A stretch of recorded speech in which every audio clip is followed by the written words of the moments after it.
사건을 두고 우리가 좀 하나님과 하나님의 말씀을 배워나기로 하겠습니다.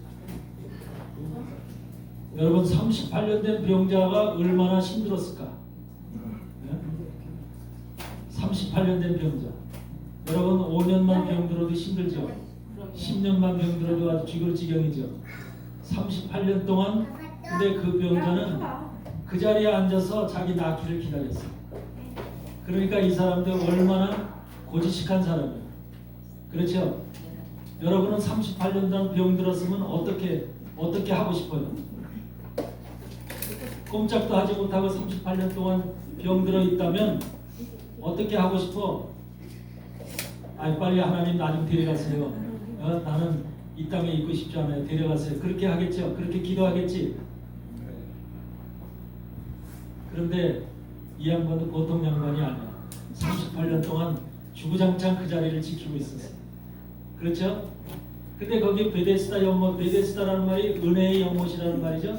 은혜가 내리는 곳이야. 은혜가 쏟아지는 곳이고, 물이 동할 때 바로 은혜의 연못에 들어가기만 하면은 살아나. 어떤 병이든지 다 살아나고 고침을 받아. 그 은혜라고 하는 것이 누구한테만 올 수 있어요? 예수님한테만 올 수 있는 거야. 예수님한테만 은혜가 오지 어떤 곳에서 세상 어떤 곳에서도 은혜가 안 옵니다. 아멘? 그러니까 예수님 앞에 나가야만 돼요. 예수님의 말씀 앞으로만 나가야 되고 예수님을 만나면 은혜가 쏟아지고 어떤 병이 걸렸든지 다 낫게 돼 있어요. 그게 하나님께서 우리에게 정한 바로 하나님의 법이야. 그래서 3절에 보니까 거기 병자들이 어느 병자들이 있어요. 그 안에 많은 병자, 소경, 절뚝발이, 혈기 마른 자들이 누워서 물의 동함을 기다리고 있대요. 그러니까 온갖 환자들이 다 모여 있어요. 이것이 육신의 병일 수도 있지만 성경에서 얘기하는 이 병은 육신의 병을 얘기하는 게 아니에요.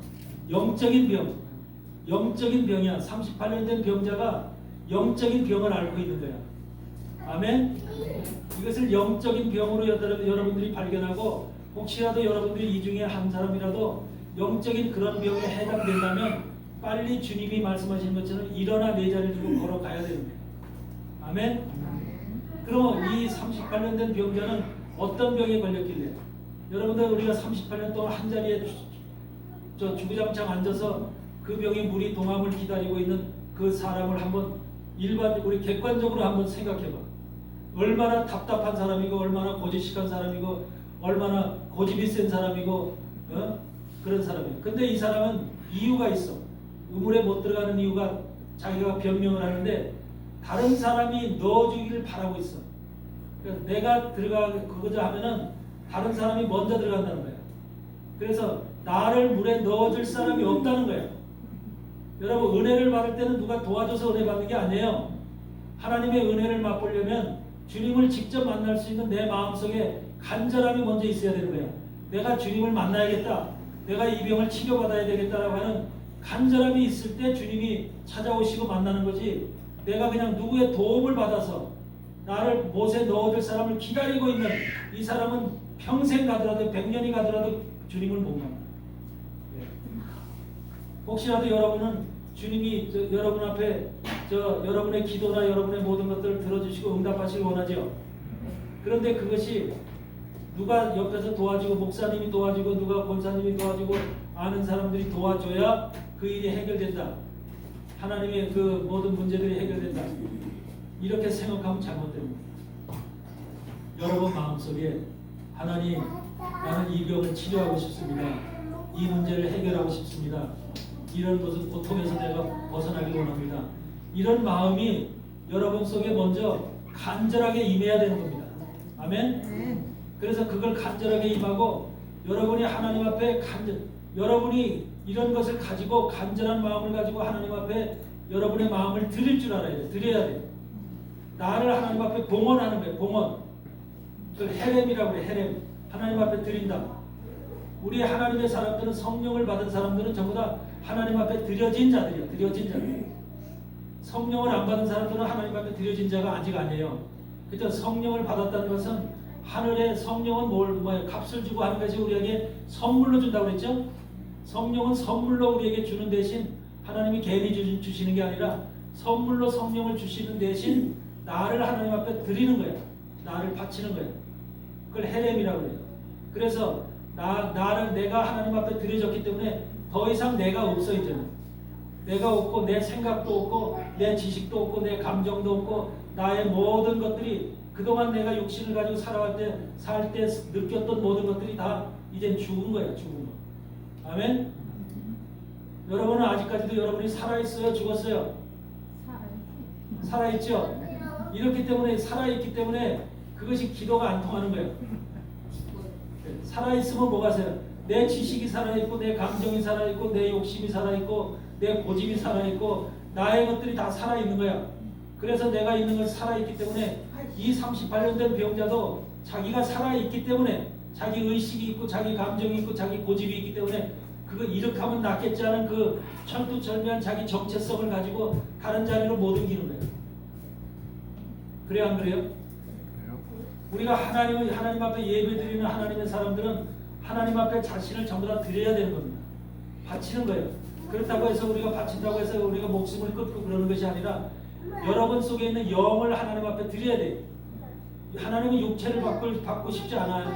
하나님은 여러분의 영, 여러분의 마음을 하나님 앞에 드리는 것을 받고 싶어요. 아멘? 근데 여러분 영이 내 거야. 내 영이고 내 감정이고 내 영혼이고 아침에 영혼 얘기했죠?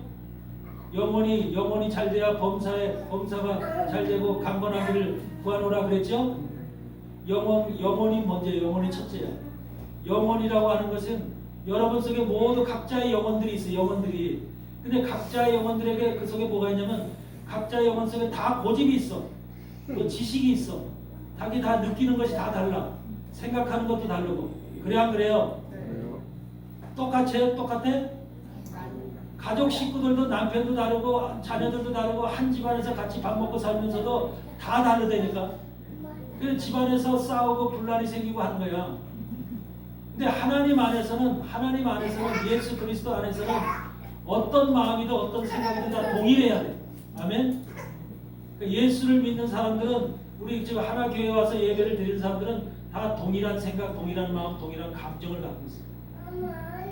하나님 안에서는 다 일치가 돼야 됩니다. 일치가.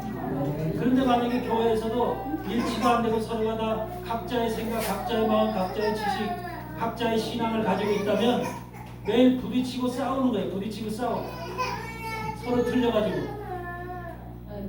이런 것들이 그리스도 안에서는 한 마음 한 뜻, 한 영으로 다 하나가 돼야 되거든요.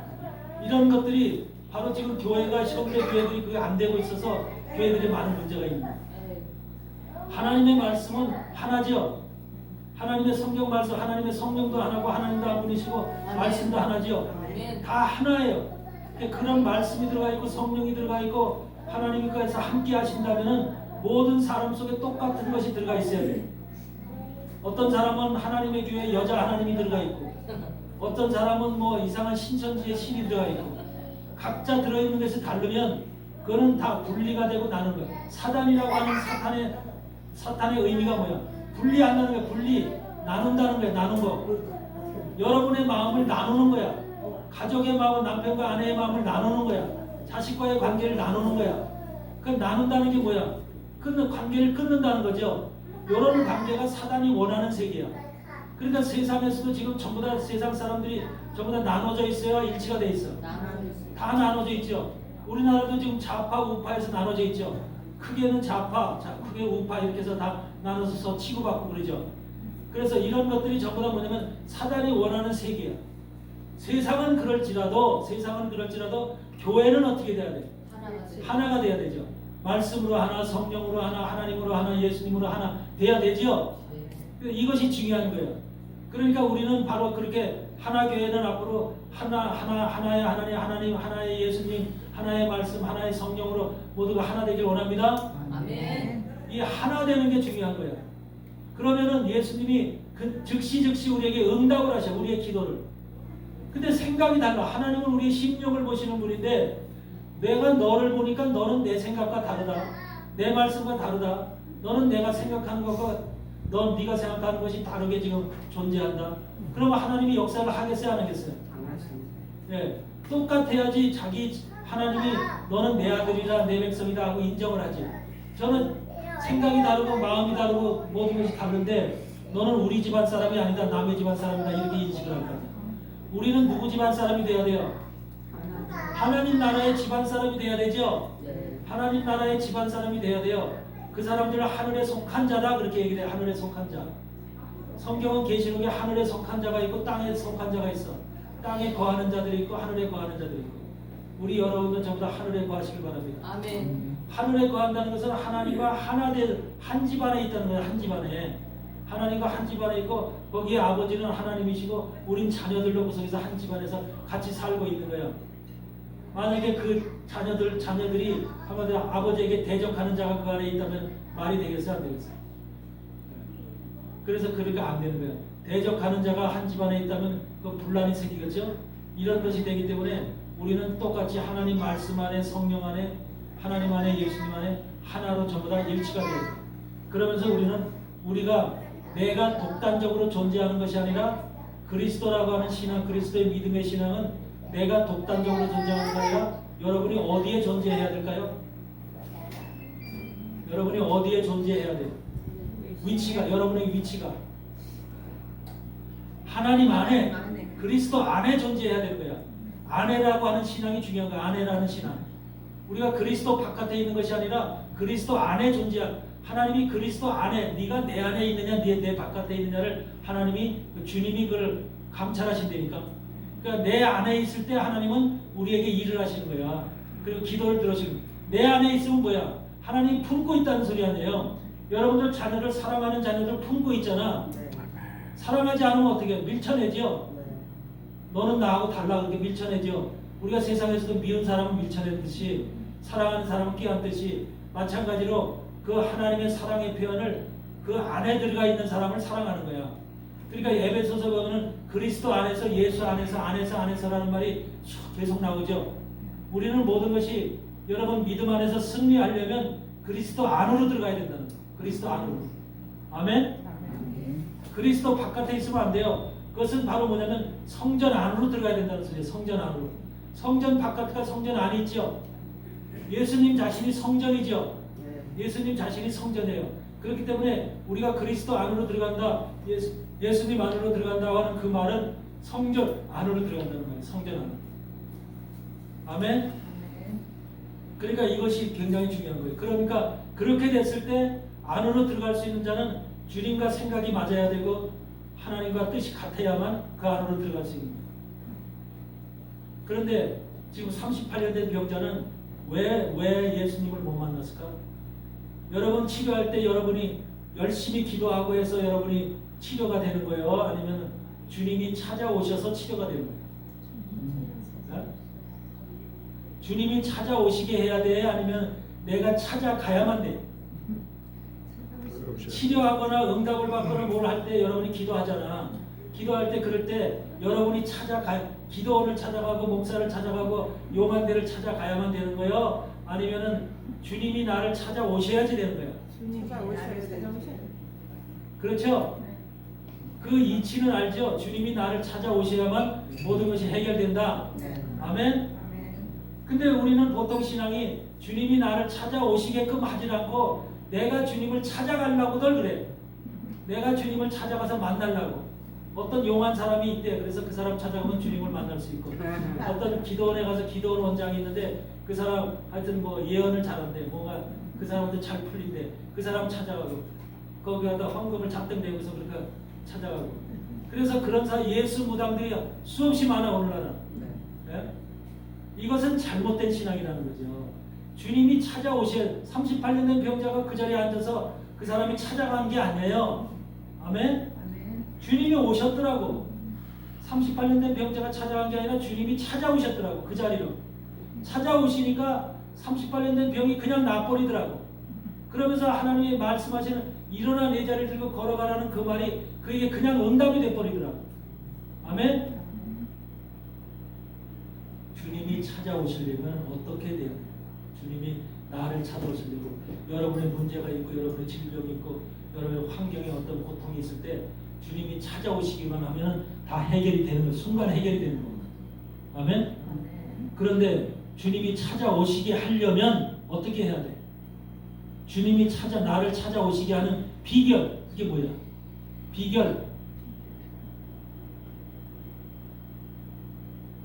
돈 싸들고 그냥 주님 오세요 해야 되는 거야? 아니면 어떻게 해야지 주님이 나를 찾아오셔? 그게 비결이야, 비결, 비밀이야. 내가 없어야 돼. 내 생각이 없어지고, 내 지식이 없어지고, 나한테 뭐가 와야 돼? 포기가 와야 돼. 내 자신을 내가 지킨다는 포기가 와야 돼.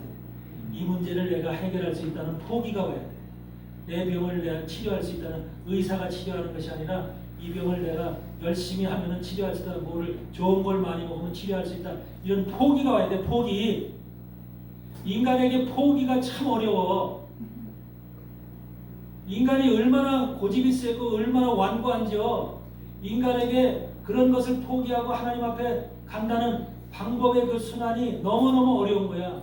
그러니까 자기가 포기를 못하고 자기를 가진 채, 자기를 그대로 간직한 채 주님을 만나려고 애를 쓰고 발광을 하는 거예들. 그럼 못 만나. 아멘? 포기하시기 바랍니다. 내려놓길 바라요. 여러분들 속에 고집이라든지, 여러분들 속에 자기의라든지, 자기 자신이라든지, 자기 중심이라든지, 자기의 지식이라든지, 자기 속에, 우리 속에 얼마나 많은 완고한 것들이 자리 잡고 있어요. 그 완고한 것을 누가 한번 턱 건드려봐 얼마나 자존심 상하나. 자존심 상하고 짜증나고 화나고 분노가 치밀어 오르죠. 그래서 세상 사람들이 그걸 가지고 이제 싸움이 나고 대적을 하고 그러죠. 그게 인간들의 모습이에요. 근데 그런 것들이 누구를 통해서 만들어진 거야, 우리 인간 속에? 사단 마귀가 우리 속에 만들어 놓은 거야. 사단 마귀의 종으로 창세기에 우리가 타락하고 범죄한 이후로 사단이 우리 속에 들어와서 전부 다 사단의 사람으로 우리를, 한마디로 하나님의 사람을 사단의 사람으로 변질시켜 놨거든. 그 변질시켜 놨는데 그 변질이라고 하는 것이 바로 너를 지켜라. 너 고집을, 너가 약해지면 안 된다. 너가 강해져야 된다. 너 자신을 지켜야 되고, 너는 지식이 많아야 되고, 너가 누구보다도 이기고 세상에서 성공하려면 너가 남한테 잘나야지. 잘나면 공부도 많이 하고 열심히 해. 이런 것들을 전부 다 누가 넣어준 거예요? 사단이 넣어준 거예요. 그래서 우리가 뭐예요? 내 자신을 그동안 우리는 변질된 이후 타락된 이후에 자기 자신을 기르고 자기 자신의 성을 쌓고 자기 자신의 강함을 만들기 위해서 이 역사 속에서 6,000년의 역사를 그렇게 지내온 거예요. 그러니까 지금 현대, 지금 마지막 종말에 살아가는 우리는 얼마나 우리 속에 강함이, 한마디로 하나님이 볼 때는 한마디로 한심하고 한마디로 더러운 것들이 얼마나 가득 차 있느냐는 거죠. 하나님을 대적하는. 교회를 나와서 하나님 앞에 찬양하고 예배 드렸어도요, 여러분들 집에 가면은 여기서 또 잘못된 거 보면은, 남편이나 자식들이 잘못된 거 보면 여기서 짜증나고 화나고 그러지 않아요? 나지요? 분노가 치솟아 오르죠? 그렇게 분노가 치솟아 오르게끔 돼 있어. 우리 인간은 화가 치밀어 오게끔.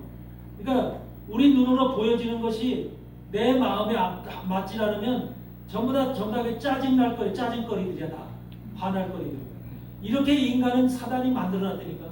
창세기 5장, 우리는 원래가 창세기 1장에서 26장 28절에서 하나님의 모양과 하나님의 형상으로 지음받았지요. 그래 안 그래요? 네. 그러니까 하나님의 모양, 하나님의 형상으로 지음받았기 때문에 우리는 그것이 무엇을 뜻해요? 하나님을 바라보고, 하나님의 아버지니까 우리 영은 항상 하나님과 대화하고 교제하면서 하나님의 소리를 들을 수 있는 그런 존재로 만들어놨거든요. 우리를 애초. 근데 사단이 우리가 타락한 이후에, 창세기 3장에서 타락한 이후에 우리 속에는 하나님이 떠나시고 대신 사단이 들어와서 주인 노릇을 하면서 우리의 생각과 마음과 모든 육체를 모두가 사단이 조정함으로 인해서 사단이 우리를 갖다가 사단이 오히려 우리의 왕이 되는, 아버지가 되는, 임금이 되는 이런 상태로 우리는 살아왔고 지금까지도 우리가 그렇게 살고 있는 거예요. 그래서 창세기 5장에서는 우리의 모습이 어떻게 바뀌었어요? 어떻게? 우리가 죽은 아벨 대신에 셋을 줬잖아요. 네. 셋을 줬는데 셋은 이름이 무슨 뜻이야? 죽은 아벨 대신에 대신 줬다 해서 보상한다, 보정한다 그 말이야. 아벨은 하나님 앞에 온전한 제사를 드림으로 해서 하나님이 흠양했죠. 그러니까 그 계보가 바로 아벨의 계보가 셋으로 이어지는데, 죽은 아벨 대신에 셋을 죽음으로 인해서 내가 그 아벨 죽은 그 심령을 그 심령 하나님을 섬기는 그 하나님 앞에 흠양하는 그 제사를 드린 그 심령을 셋한테 물려준 거예요. 셋한테.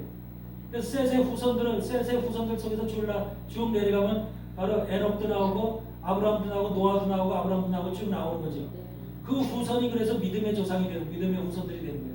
그런데 셋을 주실 때 그 아담의 후손 셋을 주실 때 어떤 모양으로 태어났어? 셋이. 창세기 5장 2절 3절에 보면은 어떤 성경 읽고도 몰라요? 예? 여러분들 창세기 1장 26, 28절에서 하나님의 모양 하나님의 형상으로 지음받았다는 건 다 알죠? 근데 창세기 5장에서 우리 모양과 형상이 어떻게 바뀌었는지는 몰라요? 우리 모양과 우리 형상으로 바뀌었잖아요. 우리 모양과 우리 형상으로. 우리 모양과 우리 형상이라는 건 뭐를 얘기하냐면 나의 모양과 나의 형상으로 바뀌었다는 거예요. 우리는 여러분들은 하나님과 관계를 가질 때 집단적으로 가져요. 독대로 하나님 앞에 만나요. 우리가 하나님을 만날 때 집단적으로 만나야 독대로 만나요. 독대로 만나죠. 그래서 독단적으로 하나님을 만나게 돼서 우리가 심판받을 때는 독단적으로 키에르케고르가 그래서 그걸 갖다 이론적으로 신학적으로 말하는 사람인데 키에르케고르를 굉장히 존경하는 신학자인데 그 사람이 뭐냐? 우리는 하나님 앞에 독단자로 쓰게 된다. 그 독단자로. 모두가 독단자로 1대1로 쓰게 된다는 소리야. 그러니까 우리는 1대1로 하나님을 만날 수 있는 그런 자격을 조건을 갖추고 있어야 돼요.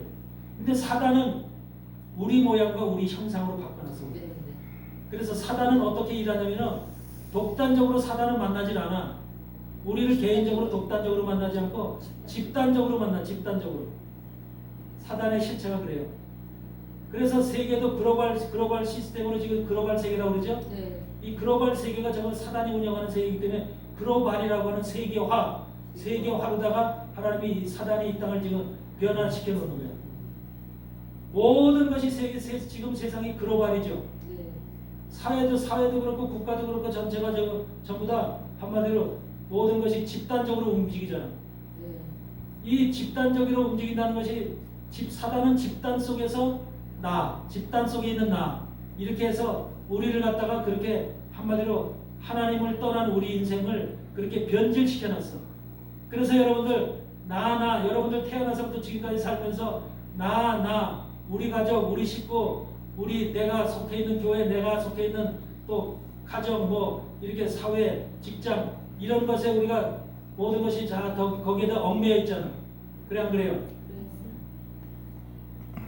사단의 세계는 나와 우리 가정과 우리 사회와 우리 직장과 우리 교회와 모든 것이 이렇게 연합으로다가 하나의 어떤 공동체로다가 연합되어 있는 것이 바로 사단이 만들어놓은 세상이야. 그 세상 가운데 바로 나라는 존재야. 그 세상 가운데 나의 존재가 나라고 하는 존재가 약하거나 하면 부족하거나 잘못되거나 그러면 그 사회 속에서 인정을 못 받는 거야. 그 사회 속에서 인정을 못 받고 그 가정 속에서도 만약에 남편이 나라고 하는 존재를 제대로 키우지 못하고 나라는 존재를 제대로 세우지 못하면 가정에서 왕따가 되는 거야. 그래서 왕따 된 남편들 많죠? 없어요? 이 안에는 없지. 이 안에는 없겠지. 없어요. 왕따를 시켜. 왕따. 세상 학교에서도 왕따 시키지 애들. 이 집단 속에서 자기 자신은 집단 속에서 그러니까 어떻게 집단 속에서 자기를 강화시켜야 되고 잘나야 되고 똑똑해야 되고 이것이 사단이 만들어가는 세상이야. 그러니까 우리는 태어나서부터 전부 다 나를 중심으로 그렇게 자라게 되고 성장. 유전자 자체가 사단이 그렇게 변화시켜놨어. 그래서 여러분들 태어난 애기들도 젖꼭지 입에 둘이 붙여놓으면 젖꼭지 여기다 붙여놓으면 자기가 뺏어 물고 여기 또 뺏어 물고 그래서 그거 안 주면 울고 그러죠. 그리고 안 되면 지금 예성이가 지금 예준이한테 얼굴 때리고 핥히고 그러죠. 그런 것들이 전부 다 뭐냐면 이게 악의 사단이 우리 속에 넣어진 태어나서부터 그 성격을 그 성질을 본성을 가지고 있는 거니까 그것이 예수 그리스도를 통해서 바뀌어야 되는 거예요. 이제는 그 예수 그리스도는 복음이 들어와서 바뀌어야 되는 거야. 아이들이 뭔가 선과 악을 분별할 수도 없는데도 불구하고 옳고 그름을 분별할 수도 없는데도 불구하고 자기 것을 챙기려고 하는 욕심이 있잖아. 그러니까 자기가 먼저 해야 된다. 그래서 그거를 그 욕심이 통하지 않을 때는 우는 것으로 다 답을 하잖아. 우는 것으로. 바로 예준이가 바로 그거야. 잘하잖아. 그러니까 우리는 전부 다 어려서도 저 속에 지금 뭐가 들어가서 역사하는 거야. 사단 마귀가 들어가서 그 생각이나 성격을 전부 다 만들고 조정하고 역사에 가는 거예요. 그만큼 우리 인생들은 사단한테 철저히 속해 있는 사람들이고 그걸 벗어날 수 있는 우리가 길이 없어. 예수님의 복음으로 말씀으로 성령으로밖에 거듭나지 아니하면 절대로 바뀌질 않아. 이것이 바로 우리가 전제 만들어져 있는 인간들의 모습이야.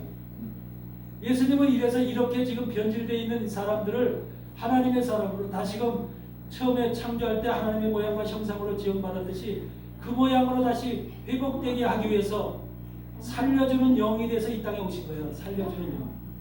네. 여러분들 여기서 지금 38년 된 병자에게 그 사람이 찾아가는 것이 아니라 예수님이 찾아오셨어. 왜 찾아오셨을까? 왜? 이뻐서 찾아온 게 아니라 38년 된 한 자리에 앉아있으니까 얼마나 그 자리가 냄새날 자리야. 어? 냄새가 나겠죠?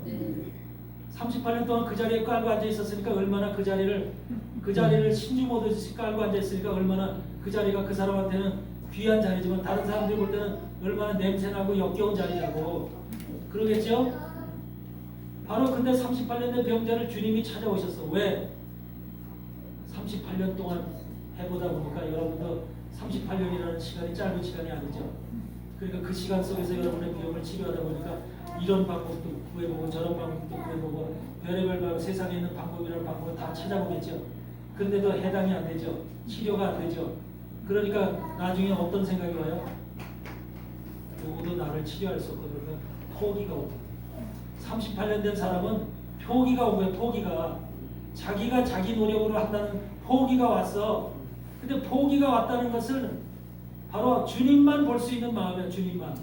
그 사람 속에 그 사람의 육의 정신과 육의 감정과 육의 모든 사고들이 포기가 됐는지 안 포기가 됐는지는 하나님만이 아시는 거야. 주님만이 아시는 거야. 영을 감찰하실 수 있는 주님만이. 근데 옆에 있는 사람도 포기가 왔는지 안 포기가 왔는지 몰라. 근데 주님은 우리의 심령을 감찰하시는 분이잖아. 그렇기 때문에 여러분들이 포기가 왔는지는 주님이 너무 잘 알아. 근데 포기가 온 사람에게는 바로 주님이 직접 오시는 거예요. 찾아오라. 아멘? 이게 비결이야. 나에게 포기가 안 오면 절대로 주님이 안 와.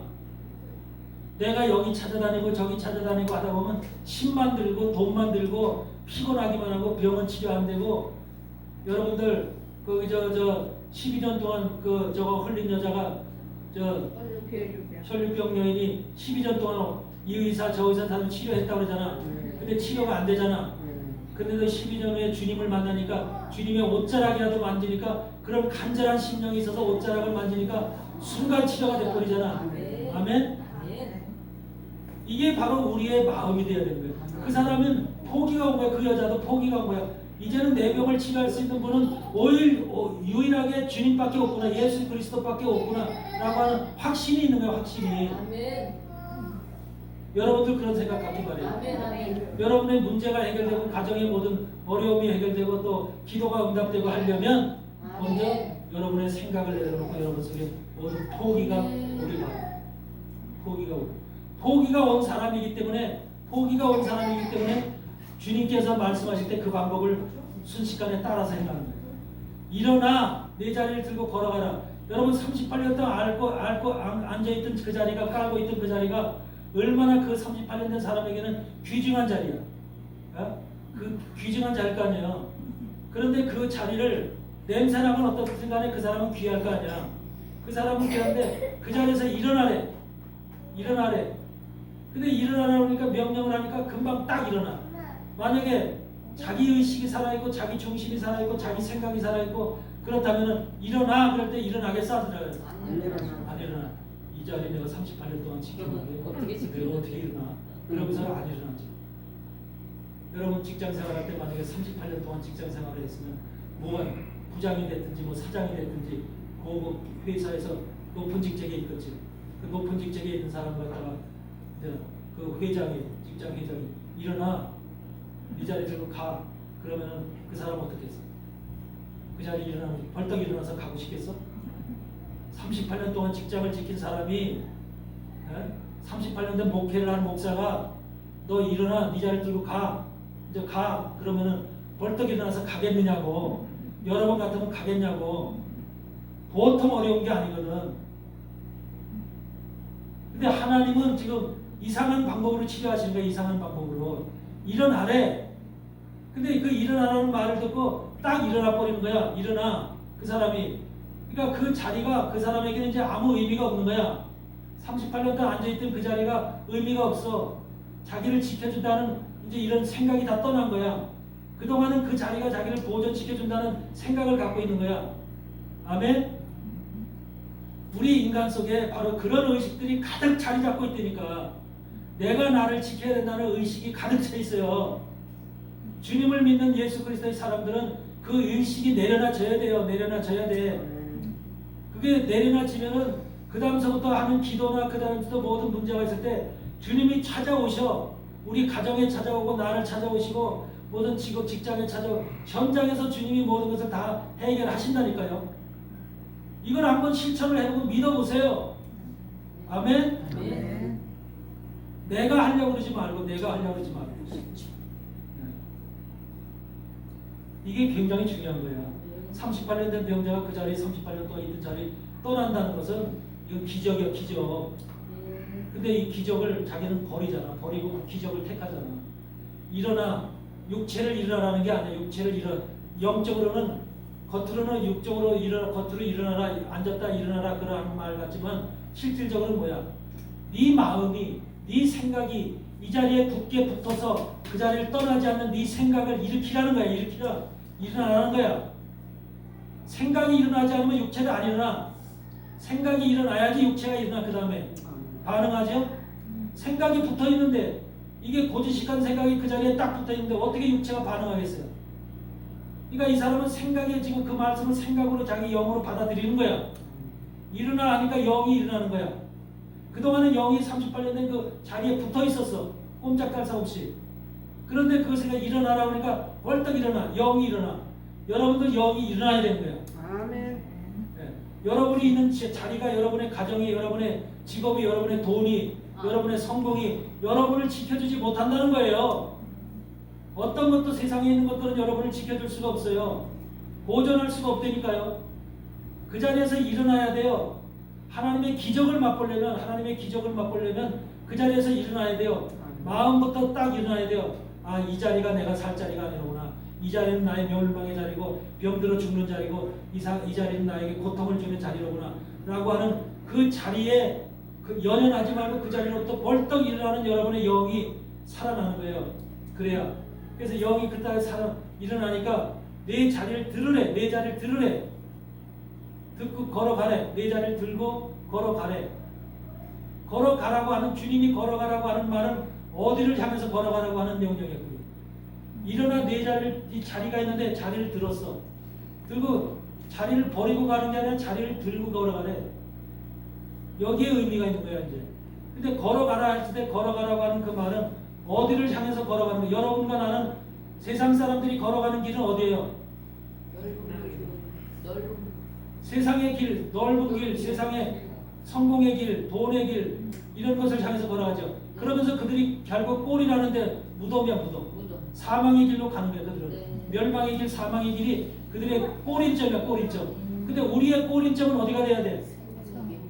우리가 지금 믿음 생활하면서 가야 될 꼬린점은 그 길은 어디야? 걸어가라 할 때 걸어가야 될 종착지가 어디야? 천국이 아니라 거룩한 성 예루살렘이에요. 거룩한 성 예루살렘. 천국이라고 하는 의미는 거대한 큰 의미야, 큰 의미. 그래서 여러분들은 신앙에서도 천국이라고 하는 것은 이렇게 한마디로 말하면 우리가 어디 박혀 있는지도 모르고 천국이라는 건 거대한 의미야. 한마디로 추상적 의미이기도 하고. 그런데 거룩한 성 예루살렘을 향해서 걸어가는 거야. 아멘? 거룩한 성 예루살렘에 누가 계셔? 예수 그리스도께서 계시는 거야. 그 그곳으로 가야만 우리가 생명을 얻고 사는 거예요. 아멘. 그러니까 거룩한 성 예루살렘으로 지금 이 양반 보고 일어나 내 자리를 두고 거룩한 성 예루살렘으로 걸어가라 그 말을 하는 거야. 아멘. 영적으로 깨달은 사람은 그걸 발견하고 그렇게 걸어가는 거죠. 아멘. 그런데 내 자리를 들고 갈까? 그 냄새나는 자리를 왜 들을까? 들고 가라 그럴까? 38년 동안 그 자리에 깔고 앉았으면 얼마나 냄새나고 고약할까? 지저분하고. 그래 안 그래요? 그래요. 근데 왜 그 자리를 주님은 들고 가래? 네? 세상 사람들이 만약에 38년 동안 만약에 어디 대학교 교수를 했어. 교수를 38년 동안 했어. 그러면 교수에 대한 그 자리가 그 사람 속에는 딱 인이 몇 개 있겠죠. 인이 몇 개 있고 나는 교수야. 어느 학교 교수야. 이것에 대한 틀이 딱 새겨져 있겠죠.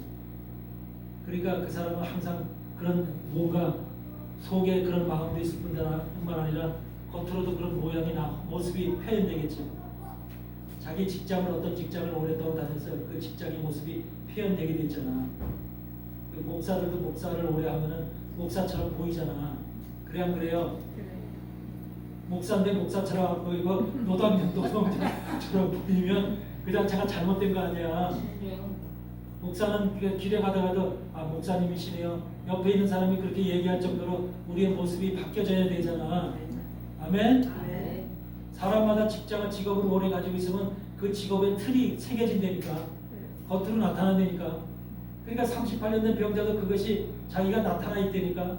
세상의 직업도 그런데 지금 이 사람은 38년 된 병자의 모습이 딱 지켜져 있잖아. 고질적인 병자의 모습이. 근데 해필이면 그 자리를 들으래. 들고 가래. 놓고 가지 말고. 나 같으면 냄새나는 자리에 놓고 가라고 했으면 좋겠구만. 편하게. 들고 가래. 우리 권사님 여태까지 인생 살아온 거 지금 70 이상 살아왔잖아. 70 몇 세월 살아왔잖아. 그 인생 살아온 거 들고 가고 싶어? 놓고 가고 싶어? 네? 여러분들 지금 살아왔던 인생길을 놓고 가고 싶어요? 들고 가고 싶어요?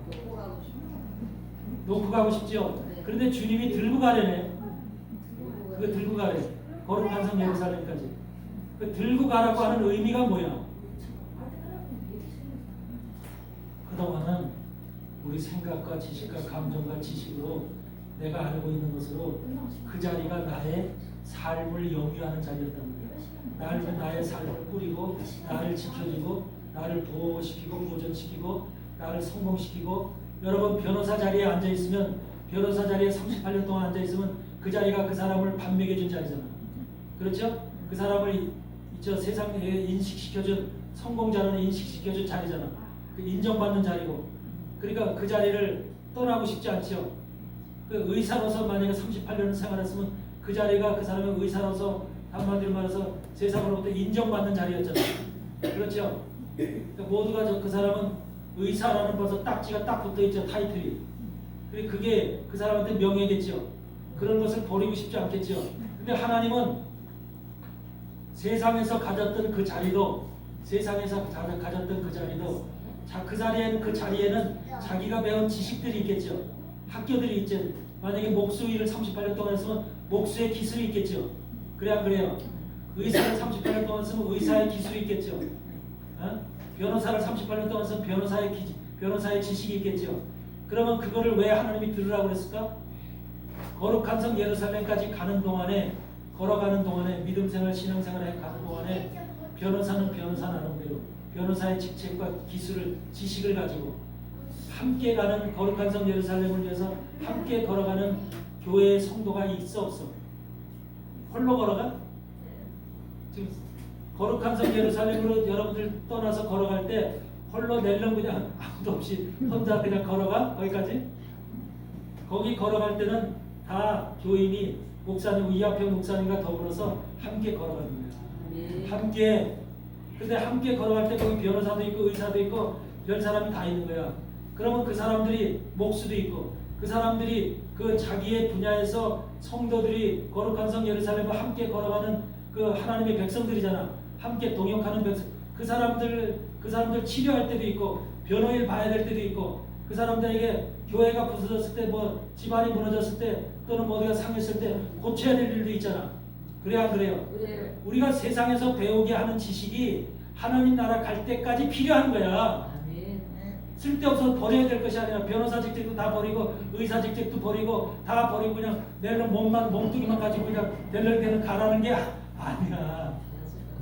이거를 그래서 내 자리를 들고 걸어가라는 거야. 아멘. 아멘. 네.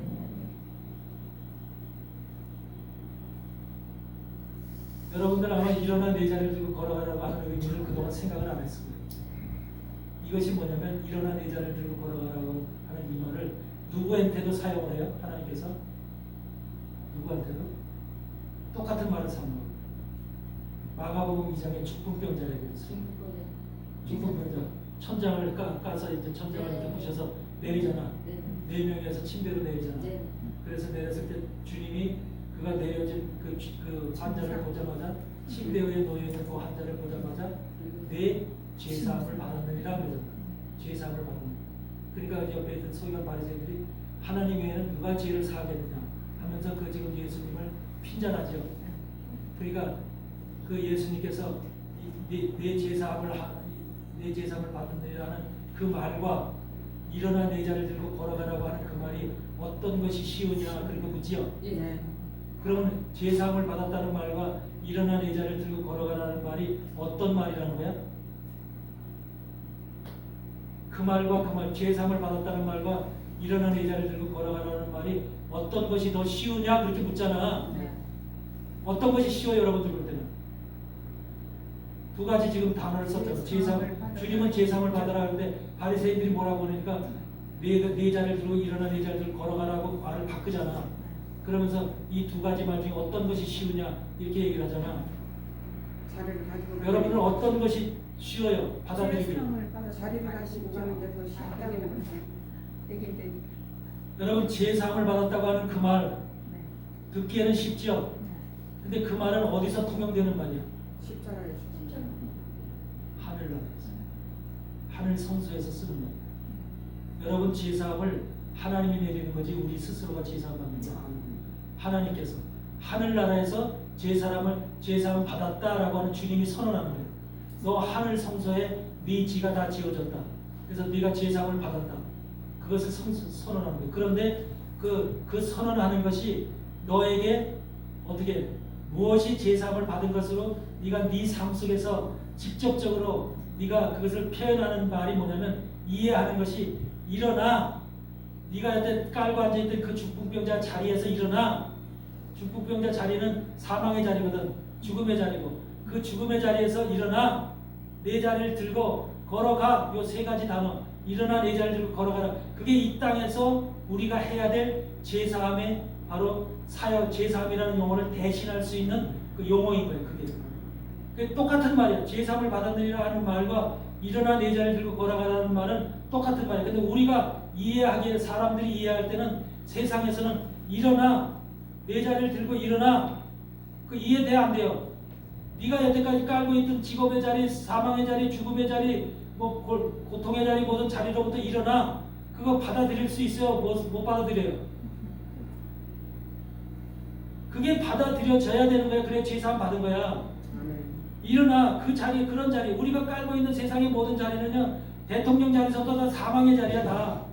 그 사람들이 깔고 앉아있는 자리가 회장 자리도 그렇고 모든 자리들이 의사 자리 변호사 다 사망의 자리야. 그런 자리에서 일어나 내 자리를 들고 거룩한 성 예루살렘을 걸어가라. 이 세 가지 모습이 바로 이 땅에서 이렇게 실질적으로 사는 사람은 일어나 내 자리를 들고 걸어가는 그 행위를 직접 하는 행해진 사람은 하늘의 제사함이 됐다는 소리. 하늘의 제사함. 그게 바로 우리가 제사함 받았다고 하는 우리가 제사함 받았다는 말을 수없이 쓰지만 내가 제사함 받았나 안 받았나 혹시라도 내가 매일 죄를 짓는데 제사함 받았을까 이렇게 의심이 가기도 해야만 하는데 돼 안 돼요.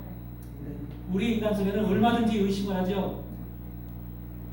내가 인천 기도원에서 기도할 때 목사님, 은퇴 목사님 40년간 목회한 목사님이 그 기도하는데 기도처에서 같이 숙식을 하고 같이 기도하는 대화 중에 내가 목사님 내가 제사와 속죄함을 받았는지 그거 아직까지 내가 모르겠어. 40년간 목회한 사람이 자기 입으로 토로하는 말이 나한테 그 말을 하는 거야. 우리는 죄사함을 받았다는 것은 추상적인 추상명사야, 추상명사. 그게 손에 잡혀지는 말이 아니잖아. 보여지는 말이 아니잖아. 그래야 안 그래요? 근데 성경에서는 죄사함 받았다고 주님을 통해서 십자가 보혈로 죄사함 받았다고 얘기하니까 죄사함 받은 것 같은데 실질적으로는 눈에 보이고 만져지는 것이 아니기 때문에 신앙생활 우리 매일 그리고 죄 짓고 살기 때문에 그래서 죄사함을 받았나 매일매일 이렇게 죄를 짓는데 이런 생각이 들 수도 있는 거야. 근데 그것이 죄사함 받았다는 확증이 내 속에 들으려면 일어나야 되는 거야. 네 자리에서 네가 여태까지 깔고 있었던 네 직업의 자리, 네가 알고 있었던 모든 자리로부터 일어나. 그것이 바로 네 마음이 일어나. 마음이 일어나고 생각이 일어나고 네 중심이 일어나고 네 자의식이 일어나고 이렇게 일어난다는 게 뭐야? 깨어난다는 거야. 깨어난다. 깨어서 일어난다. 일어나서 네 자리를 좀 걸어가라. 거룩한 성 예루살렘을 향해서 걸어가는 이 모습이 내게 내 삶 속에서 걸어간다면 바로 뭐가 돼? 제사를 받았다는 결과야. 우리 삶 속에서 내가 직업을 3번 바꿨잖아. 내 인생의 직업을 3번 바꿨잖아. 네? 내가 맨 처음에는 내가 얘기 안 했죠? 네. 원래 대법원에 있었어요.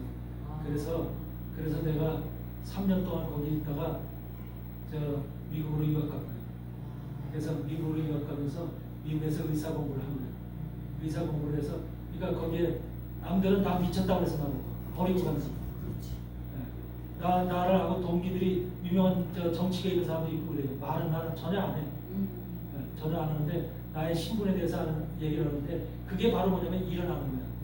내가 이 사망의 자리, 죽음의 자리, 이 자리에서 일어나야만 내가 하나님의 자리로 하나님이 말씀하신 말씀의 자리로 옮기지 않으면 내가 항상 그 사망의 자리에서 영원히 근데 세상 사람들은 그 자리에 아주 궁덩이를 깔고 앉아서 영원히 떠나길 싫어하는 거야. 나는 그 자리를 버렸죠. 또 미국에 와서 의사 내가 한의사로 이제 양의 공부하다가 인턴 과정 끝나고 레지던트 과정을 안 했거든요. 그래서 한의과 대학원으로 옮겨서 한의과 공부했거든요. 왜? 양방이 싫은 거예요. 사람을 죽이는 의학같이 보이는 거야. 그 매일 시체만 다루는 거 시체 3, 40구씩 이렇게 방에다 쭉 깔아놓고 그 매일 핀셋으로 찍어서 신경은 이렇게 지나가고 혈관은 이렇게 지나가고 그 전부 다 그 시체를 다 갈라놓고 머리도 갈라놓고 배도 갈라놓고 전부 다 그렇게 하는 거예요. 그 자체가 사망한 시체를 놓고 공부를 하니 결과적으로 의사들의 목적은 뭐냐면 모든 인간들은 죽는다 하는 것에 결과가 돼. 그 의식이 그렇게 바뀌어져 있는 거야.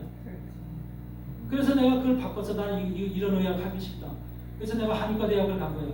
그래서 한의사가 됐는데 한의사도 그냥 일반 한의사가 아니야. 내가 한의사도 미국 연방정부 한의사 시험관이야. 시험관. 네? 미국의 한의사들의 관리하고 시험 문제를 제출하고 시험 문제를 내는 시험관이라니까. 거기다 뉴욕 한의과 대학 학장이야. 우와. 그리고 내가 미국의 한국에서 미국으로 이민 온 사람들 중에서 대학 나온 사람들의 거의 한 200명 가량을 내가 한의사를 만들어놨어. 한의사를 만들어줬어. 왜? 내가 시험관 입장에서 한인한테 좀 이렇게 좋게 해줘서 시험도 잘 보게 해주고 좀 편리하게 해줘서 그래 합격시켜가지고 이렇게 해줬어. 그래서 한의사인데 그때는 내가 집도 여러 채 샀어. 집도 여러 채 사고 그때 한국에도 집을 3채 샀어. 한국에도 집을 3채 샀어. 의정부하고 서울 경계서에 하나 샀고 성북구에 하나 샀고 인천에 무슨 동이지 무슨 당화동 거기다 하나 샀고 서울청 쪽에. 당화동. 네. 그래서 세 군데 집을 아파트를 사놨어. 그러면서 미국에도 집을 사놓고 뉴저지에 집을 사놓고. 그러니까 그때만 해도 돈의 풍년에 살았어. 얼마든지 잘 먹고 잘 살려면 얼마든지 그 자리에 눌러 앉아 있으면 돼. 그리고 존경받고. 지금 나 한의사 목사가 됐지만 22년이 목사가 된 지 지금 22년이 됐지만 지금 내가 미국에 가면 나를 한의사로 알아. 한의사로 알고 나한테 찾아오는 사람들이 있어. 지금도. 집에 있어도 찾아와.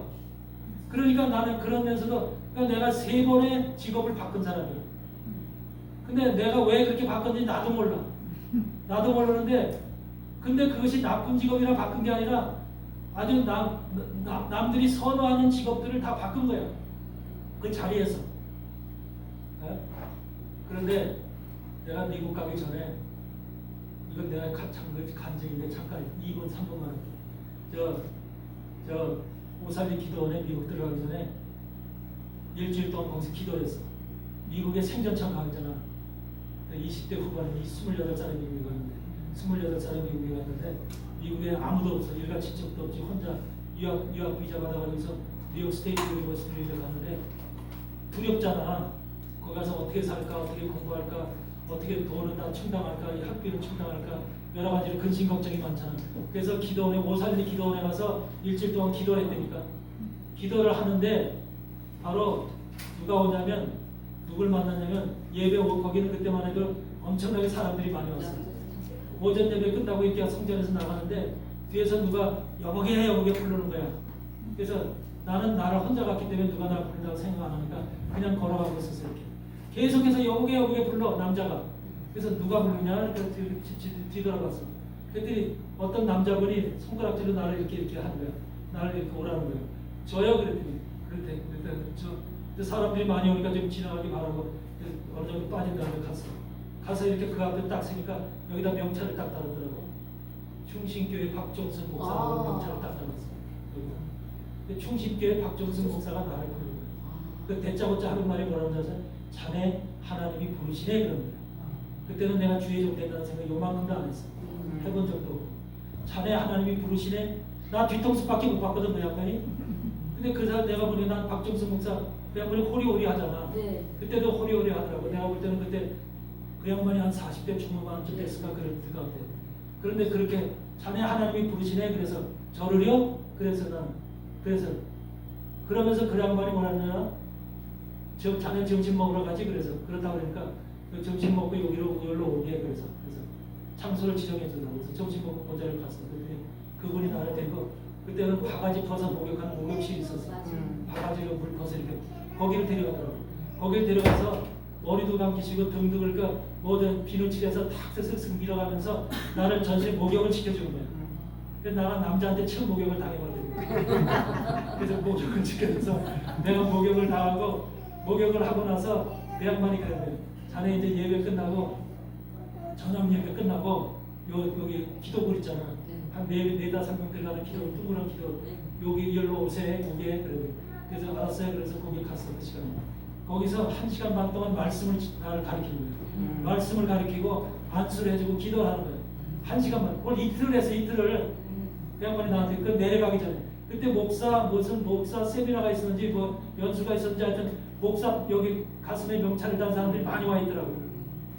근데 나는 그때만 해도 목사가 된다는 요만큼도 생각이 없었어. 그런데 그러면서 이제 그 양반하고 헤어질 때 내가 사실은 제가 며칠 있으면 미국으로 가요. 유학을 갑니다. 그랬더니 미국 가서도 참요 하나님이 부르시는 음성을 외면하면 안 되네.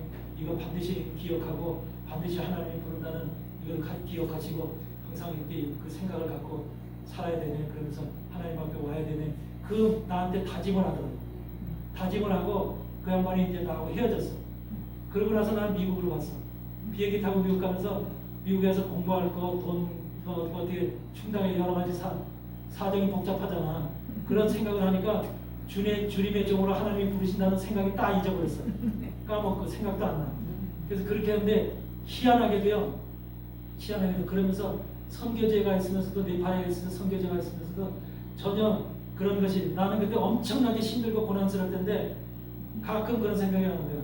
아, 충신교회 박정순 목사한테 연락이나 한번 해볼까? 그럼 나를 도와주지 않을까? 선교지에 있을 때 그런 생각도 가끔씩 드는 거야. 그런데 요만큼도 내 마음속에 그 전화한 거 아니다. 하나님의 음성으로 내 속에 그렇게 얘기를 하시는 거야. 근데 나도 딱 끊고 한 번도 연락을 안 했어. 누구한테도 힘들고 어려워도 연락을 안 했어.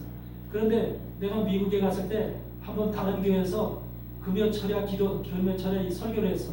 그날의 금요일. 그래서 금요철야 설교를 하는데 설교가 다 끝나면서 끝나기 한 5분 전에 내가 박종순 목사의 부르심을 받고 이 종이 됐다는 걸 간증을 약간 했어 조금.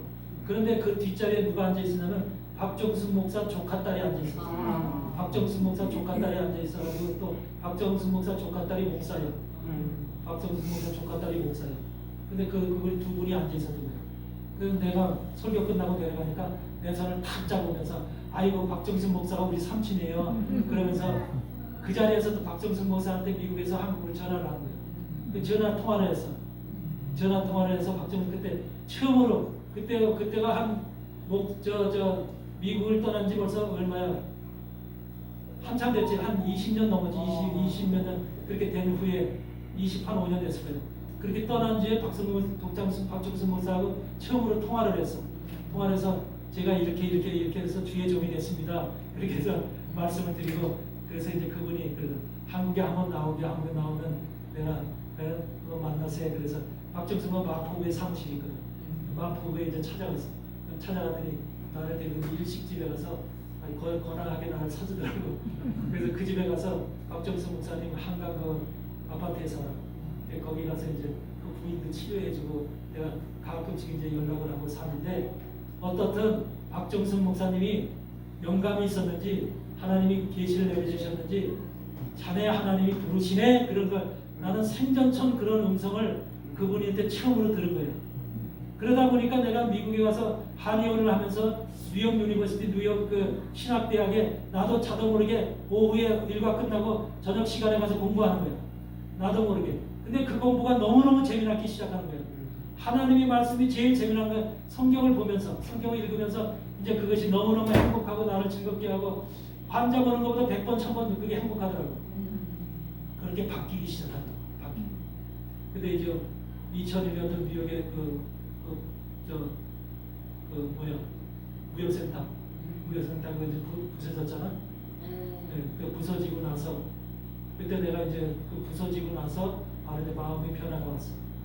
부서지고 그때 나한테 자고 있는데 하나님이 귀에다가 새벽 한 3시쯤 됐는데 귀에다가 쾅 때려주시더라고. 쾅 때려주시는데 굉장히 큰 음성으로 때려주시는 거예요. 그때 벌쩍 일어났어. 자다 말고 벌쩍 일어나서 이게 무슨 소리지? 그리고 나는 좀 멍하니 있어서 앉아서. 근데 그때 바로 때려주신 소리가 뭐냐면 2013 그렇게 때려주더라고. 2013 귀에다가 2013을 내가 일어나서 2013이 뭐야? 그렇게 보니까 2013이 유대인 속에서는 특별한 의미를 갖는 거예요. 2013이. 내가 하나님께서 나한테 2013을 알려주시더라고요. 그래서 그때서부터 내가 이제 본격적으로 이제 미국에서 이제 사실 미국에서 목사 안수를 원래 받아야 되는데 목사 안수를 못 받게 됐어. 환경이 못 받게 하니까. 에? 목사 되는 걸 좋아하는 식구가 없죠. 에? 그래서 내가 사실은 세상과 담을 산 거야. 그래서 온전히 주님의 사람으로 주님의 일만 하는 그런 주의적으로 길을 걸어가야 되겠다라고 하는 그런 마음속에 하나님도 그걸 주셨지만 내 마음속에 다짐을 하고 그렇게 걸어가게 된 거예요. 아멘? 그래서 나는 3번이나 그 자리에 일어났던 거예요. 일어나 내 자리를 들고 걸어가라. 지금도 걸어가고 있는 중입니다. 아멘? 그래서 여러분도 저보다 일어나서 자리 들고 그 자리에 주구장창 깔고 있지 마세요.